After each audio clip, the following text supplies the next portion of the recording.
ఇదే సంగారెడ్డిలో 1930లో జోగిపోట్ కేంద్రంగా నిజామాంధ్ర మహాసభ జరిగింది. ఆ తర్వాత ఇదే మన సంగారెడ్డి సదాశివపేటలో 1969లో ఉద్యమం జరిగితే మొట్టమొదట అక్కడనే కాల్పులు జరిగి అక్కడి నుండే అమరులై అక్కడి నుండే ఉద్యమం రగిలి బయలుదేరింది. ఇది కొత్త చరిత్ర, కానీ ఇంకా పాత చరిత్ర. ఈ సంగారెడ్డి పక్కనే కొండాపూర్ అని ఉంటుంది. ఆ కొండాపూర్లో వందల సంవత్సరాల తెలంగాణ చరిత్ర ఉన్నటువంటి నేల ఈ సంగారెడ్డి. మామూలు నేల కాదు.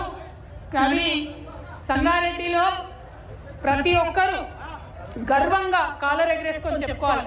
ముఖ్యంగా సంగారెడ్డి యూత్కి, మహిళలకు నేను విజ్ఞప్తి చేస్తున్నా, మీకు మన ప్లేస్ యొక్క హిస్టరీ తెలవాలి. చరిత్ర తెలుసుకున్నోడే భవిష్యత్తును నిర్మించగలుగుతాడని చెప్తారు.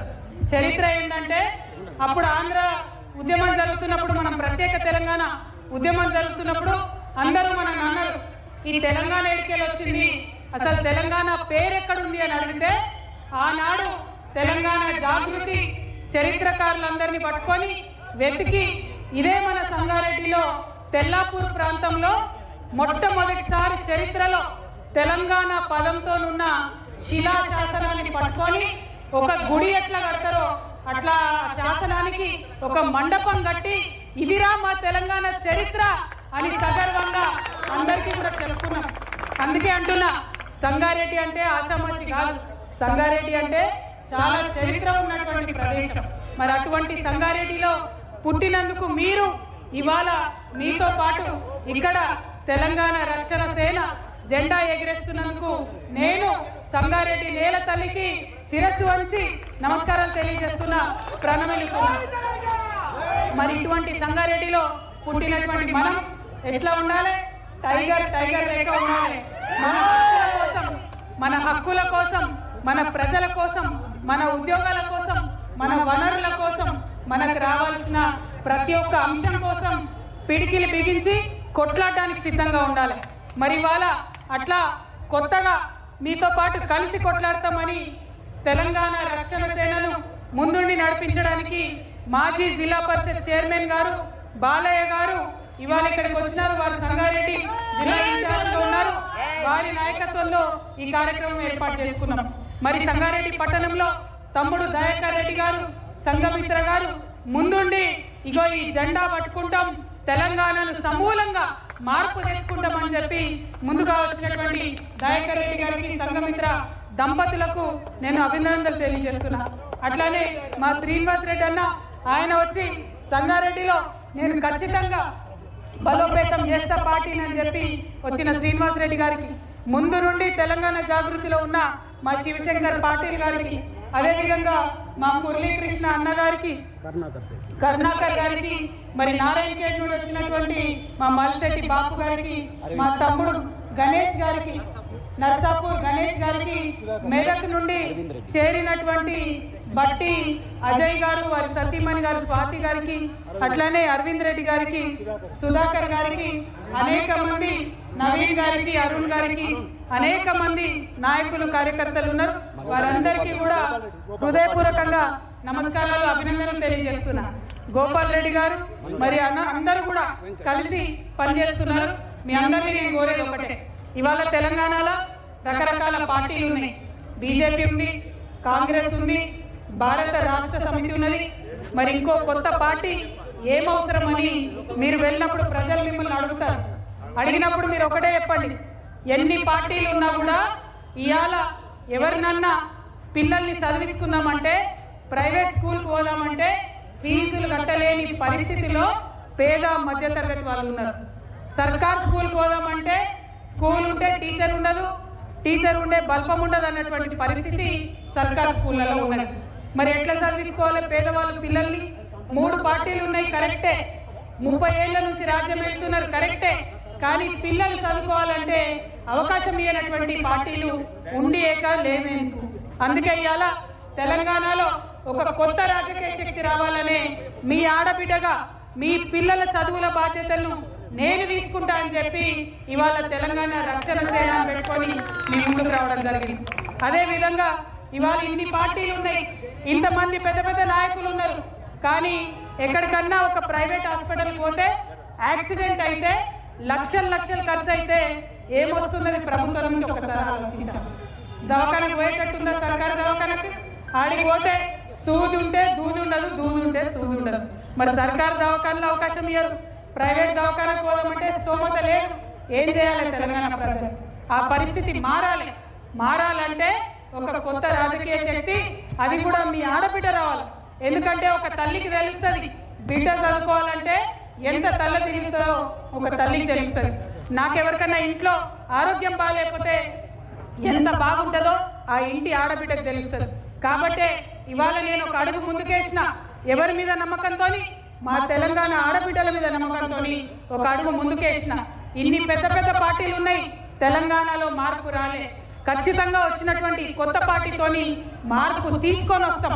ఇవాళ సంగారెడ్డిలో ఇంత చరిత్ర ఉన్న సంగారెడ్డిలో నేను మీ అందరికీ మాటిస్తున్నా, ఖచ్చితంగా రాబోయే ఎన్నికలలో టిఆర్ఎస్ పార్టీ అధికారంలోకి వస్తుంది. వచ్చిన తర్వాత మీకు ఉచిత విద్య ఉచిత వైద్యం ఇవ్వకపోతే, నన్ను ఉచిత విద్య ఉచిత వైద్యం ఇవ్వకపోతే ఇదే తెలంగాణ తెల్లాపూర్ శాసనం దగ్గర నన్ను కట్టేసి రాళ్లతో కొట్టనని కూడా మీకు చెప్తున్నా.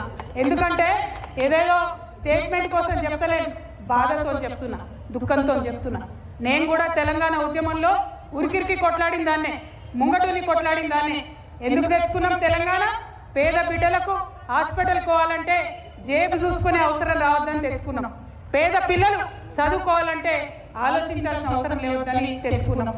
అది రాలేదు, మారాలనే నేను ముందడుగేసిన. ఇంకొక మాట చెప్పాలి, చాలా మంది మేధావులు ఇంటెలెక్చువల్స్ ఎంప్లాయీస్ ఉంటారు సంగారెడ్డిలో. మనకి ఎప్పటి నుంచో ప్రాజెక్టు ఉన్నది, సింగూరు ప్రాజెక్టు. ఒక 15 ఏళ్ళు అయింది సింగూరు ప్రాజెక్టు కుంగుతుంది. తెలంగాణ రాకముందేమో అరే ఉమ్మడి ఆంధ్రప్రదేశ్లో ఉన్నాం, మన ప్రాజెక్టులకు అన్యాయం చేస్తున్నాం అన్నాం. 15 ఏళ్ళు అయిపోయింది సింగూరు కుంగబట్టి. 5 ఏళ్లలో తెలంగాణ వచ్చింది. మరి ఇక్కడ నుంచే మొట్టమొదటి ఇరిగేషన్ శాఖ మంత్రి ఉమ్మడి మెదక్ జిల్లా నుండి ఆనాడు హరీష్ రావు గారు ఉండే. మరి హరీష్ రావు గారు ఉండి కూడా సింగూరు కుంగుతుంటే ఆలోచన చేయలే, ఒక్క రూపాయి కూడా ఇయ్యలే. ఇవాళ సింగూరు మీద ఆధారపడి 60,000 ఎకరాలు రైతులు ఉంటారు, వ్యవసాయం చేసుకుంటారు. హైదరాబాద్ నగరానికి తాగునీళ్ళు కావాలంటే సింగూరు నుండి రావాలి. ఆనాడేమో ఆంధ్రుని తిరిగి, మరి మనం వచ్చినాక ఏమైంది? ఎందుకు మంచిగా చేసుకోలేదు సింగూరు? తప్పా కాదా? చేయాలన్నా వద్దా? తెచ్చుకున్నదే తెలంగాణ నీళ్ల కోసం, నిధుల కోసం, నియామకాల కోసం. మరి నీళ్ల విషయంలో అన్యాయం చేసింది. ఇప్పటికీ సింగూరు కుంగుతూనే ఉన్నది.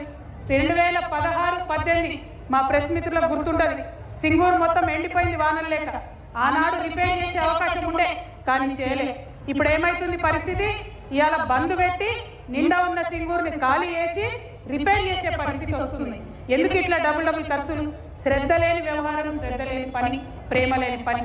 అది మారాలంటే ఈ రాష్ట్రంలో మన ప్రాంతాన్ని ప్రేమించే కొత్త ప్రాంతీయ శక్తి రావాలి. కాబట్టి ఇవాళ తెలంగాణ రక్షణ సేన మీ ముందుకు వచ్చిందని చెప్పి సంగారెడ్డి జిల్లా ప్రజలందరికీ కూడా సవినయంగా నేను మనం చేస్తాను.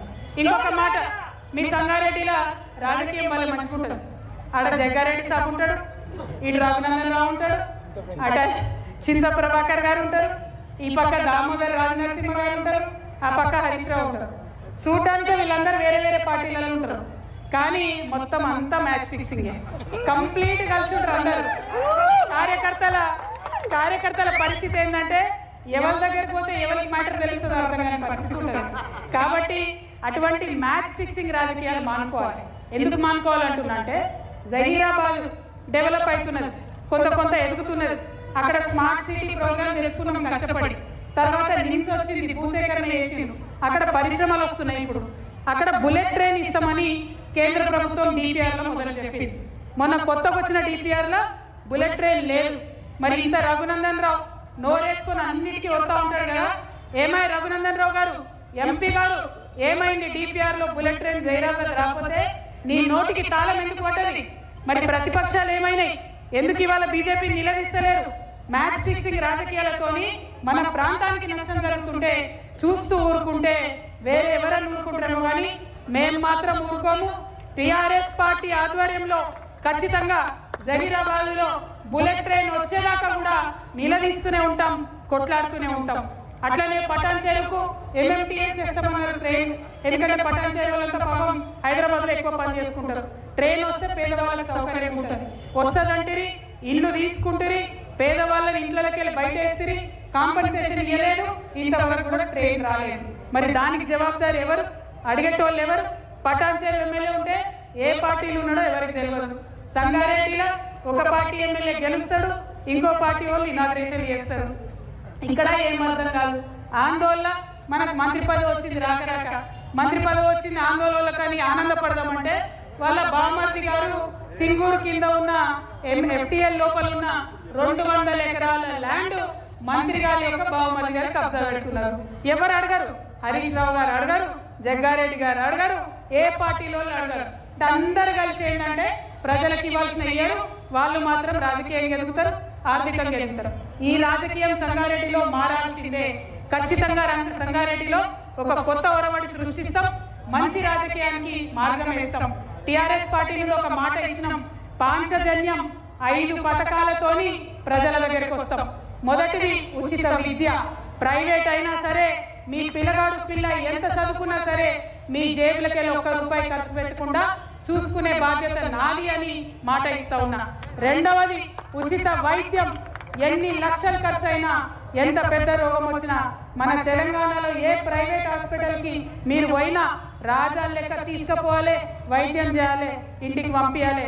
మాట ఇస్తా ఉన్నాం, ఉచిత వైద్యం ఖచ్చితంగా ఇస్తాం. ఇక మూడవది వ్యవసాయం. ఇలా రైతన్నలు కల్లాల దగ్గర రైతులు కష్టాలు పడుతుంటే, గుండె ఆగిపోతుంటే అడిగేటటువంటి గుండె ధైర్యం ఏ ఒక్క నాయకుడు కూడా లేదు. చాలా ఇబ్బందులు పడుతున్నారు రైతులు. వారి ఇబ్బందులను తీర్చే విధంగా ముందుండి టిఆర్ఎస్ పార్టీ నాయకులను కొట్లాడతాం. రేపు మీ దయ వల్ల అధికారంలోకి వచ్చిన తర్వాత ప్రతి ఆఫీసులో, అది ఎంఆర్ఓ ఆఫీస్ అయినా, కలెక్టర్ ఆఫీస్ అయినా, రైతుకు సపరేట్గా టేబుల్ ఉంటుంది, ఒక కౌంటర్ ఉంటుంది. అక్కడ పోయి సార్ మా వడ్లు కొంటలేరంటే జవాబుదారీగా ఉండేటటువంటి ప్రభుత్వం నడుస్తుందని కూడా మీకు తెలియజేస్తా ఉన్నా. ఇక 4వ అంశం, మా యువ మిత్రులకు, ఆడపిల్లలు మగపిల్లలు అందరూ చదువుకుంటున్నారు. ఇవాళ ఉద్యోగాలు చేసుకోలేని పరిస్థితి, వ్యాపారాలు పెట్టుకోలేని పరిస్థితి. మేము అధికారంలోకి రాగానే 4 లక్షల ఉద్యోగాలు ఒకటే నోటిఫికేషన్ మొదటి సంవత్సరమే ఇస్తామని హ్యాపీగా తెలియజేస్తున్నాం. అదేవిధంగా వ్యాపారాలు చేసుకోవాలనే పిల్లలకి 2 లక్షల నుంచి 20 కోట్ల వరకు కూడా బ్యాంకులతో సంబంధం లేకుండా డైరెక్ట్గా రుణం ప్రభుత్వం ఇస్తుంది. మీరు పెట్టుకునే వ్యాపారాలకు వెన్నుదన్నుగా మేము నిలుస్తామని సందర్భంగా తెలియజేస్తున్నాం. 5వది, ఆఖరిది, అతి ముఖ్యమైనది, సామాజిక న్యాయ తెలంగాణ సాధించాలి.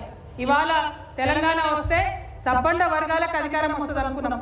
ఎస్సీలకైనా, ఎస్సీలకైనా, బీసీలకైనా అవకాశాలు వస్తాయి అనుకున్నాం. కానీ ఆ పరిస్థితి కనబడతలేదు.